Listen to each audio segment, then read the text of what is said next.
Can Mumbai rewrite its own story? In the heart of its chaos lies Dharavi, one of the world's largest informal settlements. With one of the most ambitious redevelopment plans ever attempted, Mumbai isn't dreaming anymore, it's building. And the world is watching. In Dharavi, a special dispensation of good news. The main norm there is housing for all. It's the first project in India to say this motto is housing for all. Let's understand what we are dealing with, right? It is Asia's largest slum. It has the world's highest density of population, right? Total area of Dharavi is more than 600 acres. Out of the developable area for residents or others, it will be only about 240 to 250 acres. Like we have textile, garment industries, leather cannabis, other industries there. There is a food industry, there's a retail, huge retail you can. And there's also India is Dharavi is India's largest recycling machine. All types of goods. So they have to be rehabilitated. All together is one component. But I said there are three components. This is one. Second component of it can take is the physical infrastructure. By physical infrastructure, I mean by roads, the missing links. Yeah, Dharavi roads are very, very narrow side. Second is there are, they don't exist, in fact, many of them, they are on paper. And second is there is a need for sewage system. Dharavi doesn't have a sewage system, internal sewage. Third is drinking water. Fourth is electricity for every house. So this is a physical, stormwater, very important, that otherwise gets flooded. So all this physical infrastructure has to be put in place. This second part of the scope of that. Third dimension is the social infrastructure, because we are building a community. They're not distinct building when taken up in practice. So you require schools for education purposes. For health, you require hospitals. For further education, you require colleges, training centers. You also require community centers for recreation, right? You should also need open spaces. However, requires open space also as per the norms. So there is a construction of planets, physical infrastructure, and social infrastructure. Together actually is what makes a city. So what we are building is not just a slum, but actually a city within a city.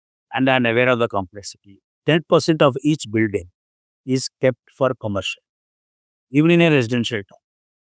Because these buildings, now, there are two angles to this. And give you three examples where these decisions are being made. This is the third example. In each building, is 10% commercial space is given for two purposes. One is, see, the buildings have to be maintained. After for 10 years, S2 will maintain. After 10 years, the residents have to maintain. For them, actually, we give always the corpus is always given. So there is a mobility clause also is in going to be in place. It's already have been discussed because we have given them some suggestions. One of the ideas is to make Dharavi the transportation hub, right? So that is one idea that is. Secondly, to ensure that the roads that won't exist at all, even on paper, that okay, they have to be built, right? Internal infrastructure has to be built, road infrastructure, so that the Dharavi gets very well connected because it is very centrally located. See, on one side you have central line, other side you have the local line, two lines.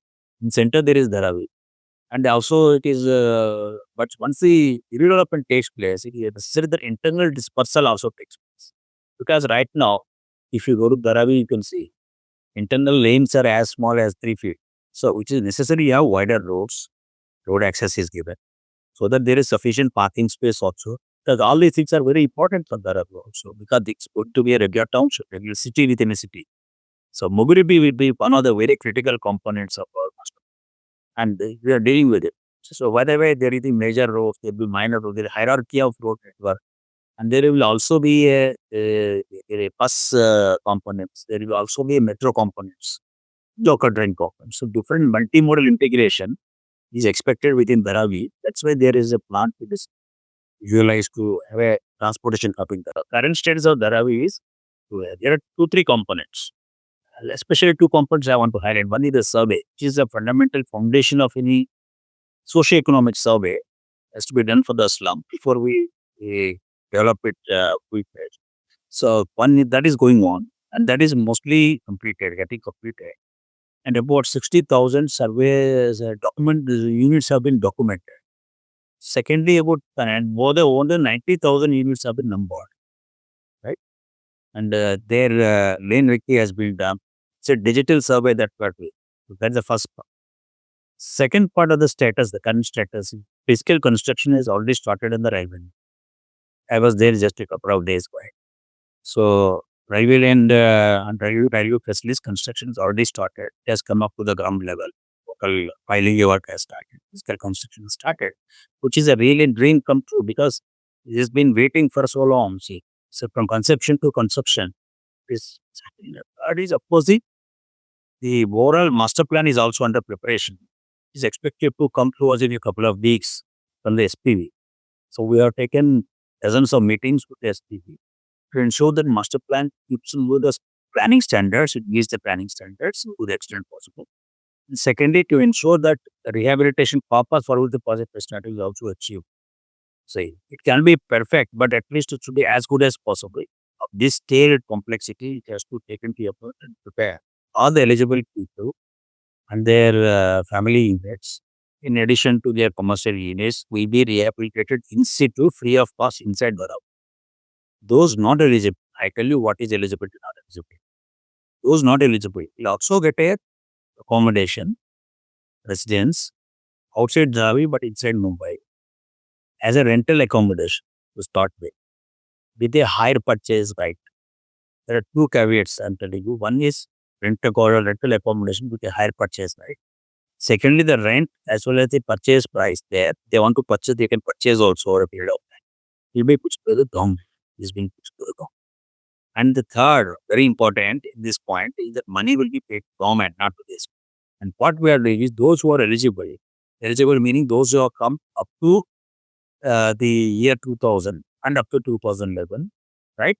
This payment, whatever be the norm that SRI is following, they will all be getting PF fast measures, right? Right? Within the hub. Earlier, it was all developer driven project, previous work. So, for them to give a push and government has taken this decision. And this, by the way, by the first time in a slum project, such a decision has ever been, as far as I it helps the SPD, but more than important is it is mainly meant for the local residents also. So the state GST required for 5 years is one such cushion that has been that policy decision has been made to ensure that the goes on the landing is as smooth as possible. There are a lot of bound to be a lot of doubts because generations have seen nothing happening, lots of promises, nothing happening. Bound to be a lot of skepticism. But once they see, the seeing is believing. Once you see the construction happening, which now it has started, finally. I'm sure things are in much better shape than ever before. Challenges are very large, very diverse, very deep. But we are here to face the challenges and ensure the project. In fact, I call it a movement, not even a project.